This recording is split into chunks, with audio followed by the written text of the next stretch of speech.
atas kesempatan yang diberikan kepada saya oleh Ketua Panitia Liver Update 2022, Dr. Andri Sanityoso Sulaiman, SPPD KGH, dan juga kepada Dr. Juverdi Kurniawan, SPPD KGH, sebagai Ketua Seksi Ilmiah.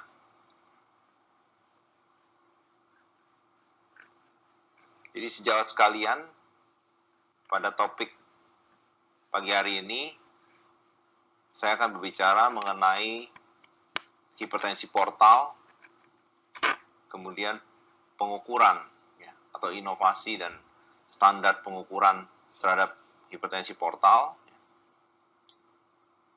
dan juga mengenai kemajuan teknologi, yaitu dalam hal ini adalah penggunaan endoscopic ultrasound atau EUS dalam hal untuk melakukan pemeriksaan tekanan vena porta.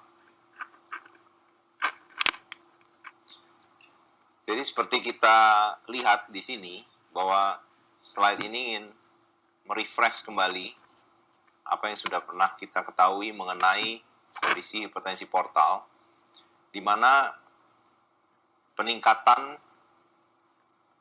tekanan vena porta hingga yang disebut sebagai hipertensi portal itu adalah ketika tekanan tersebut mencapai lebih dari 5 mm Hg. Suatu kondisi hipertensi portal yang dikatakan bermakna secara klinis atau yang kita sebut sebagai clinically significant portal hypertension itu ketika tekanan vena porta itu mencapai 10 atau di atas 10 mm Hg. Nah, seperti kita ketahui bahwa saat ini yang dikatakan sebagai pemeriksaan baku emas untuk pengukuran tekanan vena porta adalah dengan melakukan pemeriksaan yang kita sebut hepatic vein pressure gradient measurement, atau pemeriksaan mengukur gradien pada vena hepatika, di mana yang akan dilihat di sini adalah perbedaan antara tekanan baji dan tekanan bebas daripada vena hepatika yang bisa mewakili kondisi hipertensi portal. Slide ini menunjukkan berbagai penyebab daripada hipertensi portal, seperti kita ketahui, berdasarkan klasifikasi yang kita lihat, ada prehepatik, intrahepatik, maupun posthepatik. Nah, pada kondisi sirosis, penyakit hati kronis yang lanjut, tentunya adanya perubahan struktur daripada kondisi liver itu sendiri, organ liver, dan juga adanya kondisi yang disebut sebagai endothelial dysfunction, itu akan mengganggu resistensi pembuluh darah di dalam hati yang selanjutnya akan mengakibatkan adanya peningkatan tekanan vena porta yang kemudian menyebabkan kondisi yang kita sebut sebagai hipertensi portal. Nah, gambar ini juga menunjukkan bagaimana terjadinya hipertensi portal, seperti kita lihat di sini, atau pada pasien-pasien sirosis hati, di mana adanya gangguan sistemik, pada systemic circulation maupun pada splanchnic circulation. Nah, gangguan struktural tentu akan menyebabkan berbagai kondisi. Selain juga adalah gangguan arsitektur, adanya fibrosis, pembentukan nodul-nodul, kemudian terjadi peningkatan daripada tonus vaskuler, resistensi. Di samping itu juga kalau kita lihat di sini, adanya berbagai faktor seperti faktor neurohumoral, dan sebagainya, termasuk juga berbagai vasodilator, dan juga proses angiogenesis, Dan ini semua ada hubungan dan menyebabkan juga pada akhirnya kondisi yang kita sebut sebagai hipertensi portal.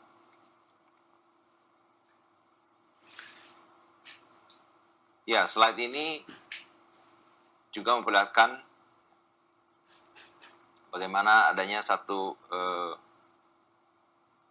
imbalance ya, jadi ada ketidakseimbangan ya, antara vasokonstriksi dan vasodilatasi ya, faktor-faktor yang ada di dalam liver ya secara endogen yang akhirnya menyebabkan peningkatan daripada tonus pembuluh darah di dalam hati itu sendiri.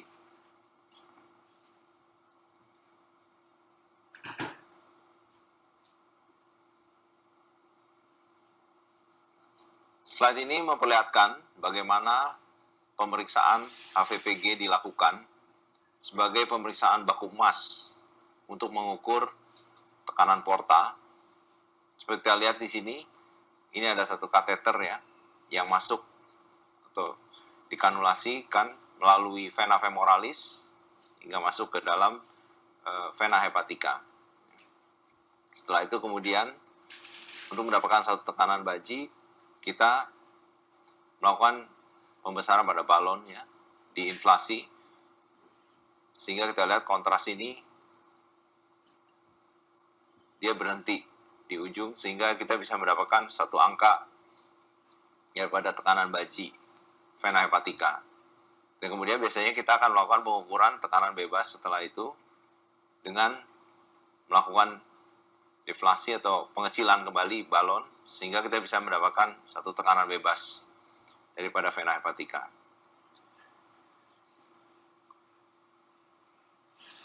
Ya, gambar ini atau gambar kartun ini menunjukkan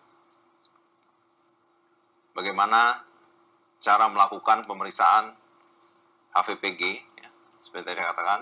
Tetapi tentunya pemeriksaan HVPG ini juga bisa dilakukan secara rute transjuguler, ya, seperti kita lihat di sini.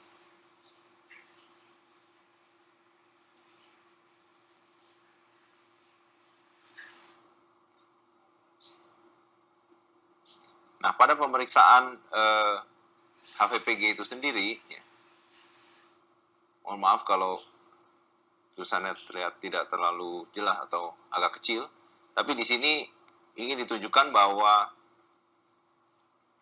pemeriksaan HVPG itu sendiri tetap ada keterbatasan, khususnya pada kasus-kasus adanya peningkatan tekanan porta terkait dengan kondisi prehepatik ya, seperti kita lihat di sini. Adanya mungkin trombosis pada vena porta, trombosis pada vena lienalis ya. Ataupun juga pada kasus-kasus posthepatik.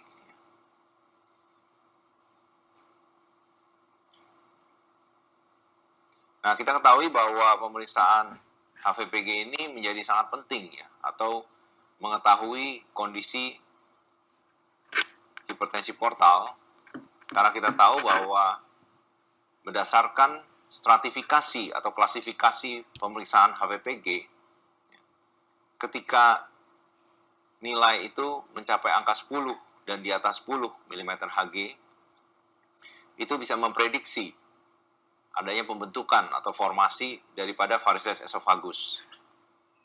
Dan juga ketika angka itu melebihi daripada 12 mm Hg, maka bisa memprediksi risiko pecahnya atau varises esophagus tersebut ya, atau timbulnya perdarahan daripada varises.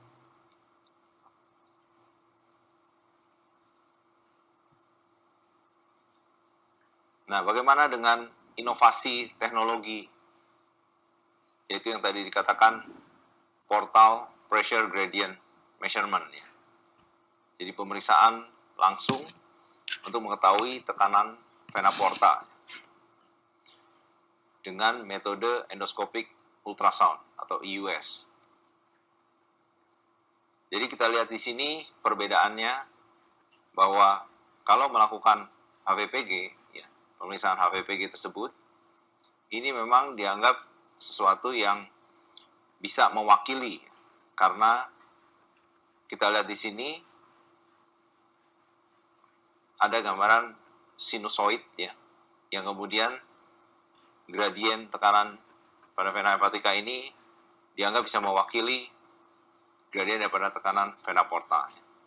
Tetapi ketika kita melakukan akses langsung, yaitu yang disebut dengan AUS PPG measurement ya, atau endoscopic ultrasound guided portal pressure gradient measurement ya, AUS PPG, kita lihat bahwa kita bisa melakukan direct ya, atau langsung, secara langsung akses untuk melihat gradien langsung antara vena porta dan vena hepatica.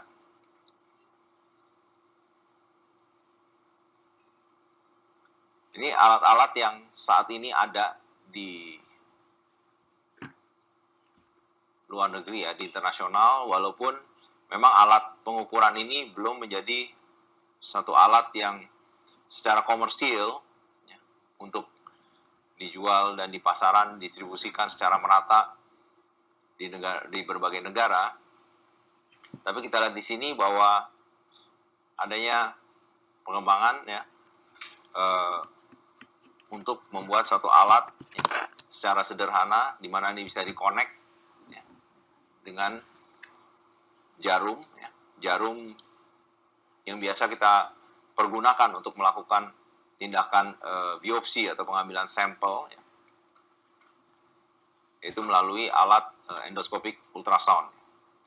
Sehingga dengan alat ini ketika dikonek, ketika kita melakukan penusukan pada pembuluh darah, akan terlihat angka tekanan daripada pembuluh darah tersebut ya. Nah, ini berbagai studi-studi awal ya, walaupun studi-studi kecil, ya, experimental study ya maupun human study sudah mulai dilakukan ya, atau dicobakan dengan penggunaan alat simple ini ya untuk melakukan pengukuran ya, tekanan vena porta dan hepatica sehingga bisa didapatkan gradien daripada tekanan vena porta tersebut. Dan kita lihat di sini dari laporan studi kasus awal bahwa keberhasilan ya, atau clinical success itu mencapai 100%, dan pada studi ini dinyatakan hampir tidak ada komplikasi. Karena kita tahu bahwa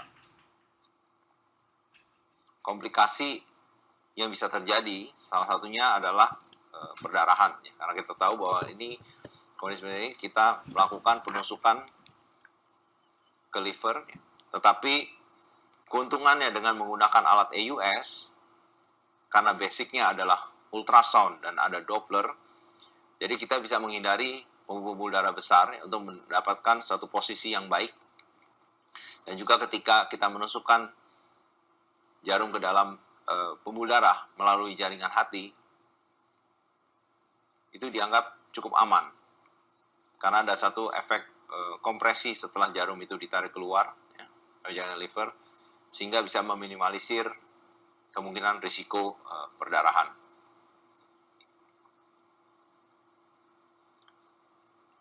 Dari studi ini diperlihatkan bahwa mereka bisa menunjukkan secara pasti ya, pasien-pasien yang dinyatakan terdapat adanya satu kondisi hipertensi portal bermakna secara klinik. Dan hasil pemeriksaan ini juga kalau kita lihat pada slide ini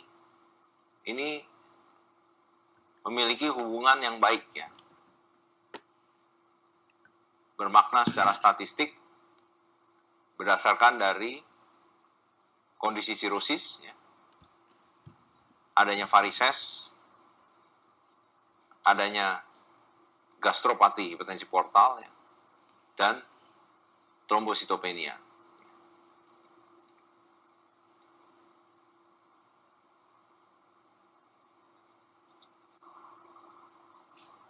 Ini juga slide yang memperlihatkan tadi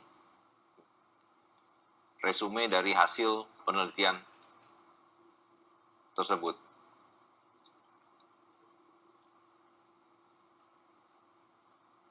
Hanya permasalahannya bahwa studi ini adalah suatu studi retrospektif dan masih dalam jumlah kecil. Tetapi studi ini memperlihatkan bahwa pemeriksaan AUS PPG adalah satu pemeriksaan yang menjanjikan, artinya promising di masa mendatang untuk kita melakukan pengukuran tekanan vena porta. Di RSCM sendiri, kita sudah mengembangkan juga pemeriksaan tersebut dengan menggunakan standar manometri atau manometri standar untuk melakukan pengukuran tekanan vena porta pada pasien-pasien sirosis.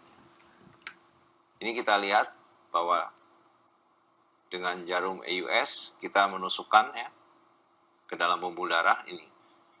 Dan kemudian nantinya akan dihubungkan dengan alat pengukuran tekanan,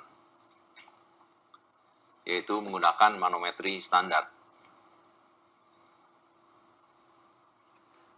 Ya, kembali lagi saya ingin meng-highlight, menggarisbawahi bahwa dengan melakukan pengukuran menggunakan alat AUS, panduan ini memberikan suatu akses langsung atau direct access, dan kita juga bisa menilai langsung pembuluh darah di sekitar atau yang kita sebut dengan deep esophageal varices yang kadang secara luminal itu tidak terlihat. Nah, ini video ingin saya perlihatkan bagaimana kita melakukan pemeriksaan AUS guided PPG. Nah, ini kita lihat sini nih pembuluh darah hati vena hepatica. Tentunya kita bisa mencari pembuluh darah kecil maupun yang pembuluh darah cukup besar untuk kita bisa lakukan insersi jarum FNA. Jarum FNA itu adalah yang tadi saya katakan adalah jarum yang biasa dipergunakan untuk melakukan biopsi secara AUS guided Nah, ini kita lihat setelah styletnya kita ambil, kita hubungkan dengan satu pressure catheter yang nantinya akan dihubungkan dengan alat untuk mengukur tekanan Ini kita lihat setelah tadi kita evaluasi tidak ada pembuluh darah yang besar yang mengganggu untuk masuknya jarum. Kemudian secara panduan USG karena biar bagaimanapun juga prinsip daripada pemeriksaan endoscopic ultrasound atau AUS ini basicnya adalah ultrasound Jadi bagaimana kita mengguided jarum tersebut untuk bisa masuk ke dalam pembuluh darah Nah, setelah itu kita diukur kita lihat di dalam manometer itu angka, kita tunggu sampai dia stabil Pertama kita flush dulu dengan heparin supaya dia tidak ada clot. Kemudian kita tunggu pengukuran tersebut sampai angka itu stabil, dan kadang kita ulang sampai 2-3 kali untuk mendapatkan hasil atau angka daripada tekanan vena hepatica dan juga vena porta. Ini kita lihat sini, ini pada pembuluh darah vena hepatica yang besar kita bisa lakukan juga penusukan dengan aman. Dan pada beberapa pasien yang sudah kita lakukan tidak ada komplikasi yang terjadi baik secara langsung maupun dalam waktu 24 sampai 72 jam setelah tindakan.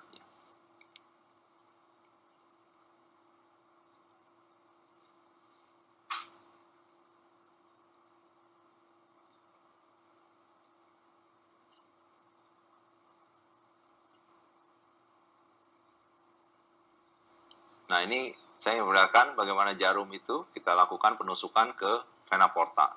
Setelah selesai, setelah kita tahu, kita bisa langsung melakukan endoskopi terapeutik ya. Pada pasien-pasien yang jelas ada kondisi varises besar ya. Jadi kita lihat keuntungannya bahwa pada tindakan pemeriksaan ini bisa dilakukan sekaligus dalam satu sesi ya. Pasien dalam kondisi disedasi ya, tenang. Jadi baik secara diagnostik maupun terapeutik ya, yang nantinya kita lihat bahwa terapeutik EUS untuk kasus varises nanti akan dibawakan oleh pembicara berikutnya ya. Jadi ini kita lihat, kita bisa langsung lakukan ligasi pada varises esofagus. Ini juga studi lain ya pada hewan ya, animal study, yang juga menunjukkan bahwa ada hubungan yang baik ya antara hasil yang didapatkan secara tindakan EUS maupun yang dilakukan oleh radiologi intervensi untuk mengukur langsung tekanan pada pembuluh darah vena hepatik dan juga aorta. Nah ini resume dari hasil penelitian itu yang menunjukkan ada satu linearitas ya. Jadi korelasi yang baik dari data yang dilakukan oleh endoskopis maupun intervensional radiologis. Hanya tentunya kembali lagi bahwa studi-studi mengenai EUS ini memang masih awal dan masih dalam jumlah yang kecil ya. Tapi kita lihat dari berbagai studi-studi awal ini, hal ini akan sangat baik ya, artinya ke depannya untuk bisa membantu kita dalam tata laksana pasien dengan sirosis hati.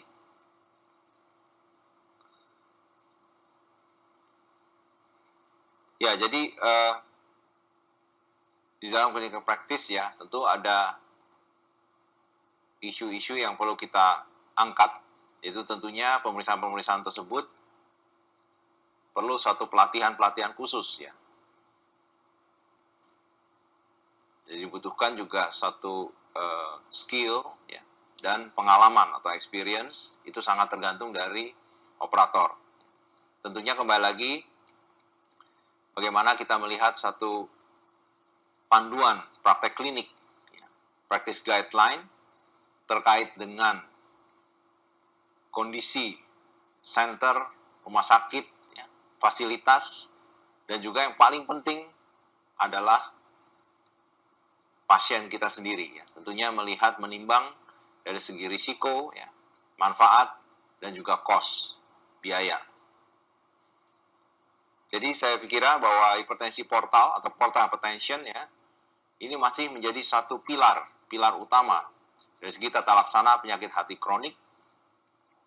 Tentunya komplikasi yang utama yaitu seperti perdarahan varises akut masih salah satu komplikasi yang saya anggap penting ya. Dan pemeriksaan atau tindakan dengan menggunakan alat endoskopik ultrasonografi atau EUS, saya kira ini melakukan suatu pemeriksaan atau alat yang sangat menjanjikan ya, baik dari segi diagnostik maupun tata laksana hipertensi portal khususnya pada pasien-pasien dengan sirosis hati. Saya ingin menutup dengan mengquote, education is not the learning of facts, but the training of the mind to think. However, bagaimana juga bahwa imagination is more important than knowledge. Saya tutup dengan terima kasih. Saya kembalikan ke moderator.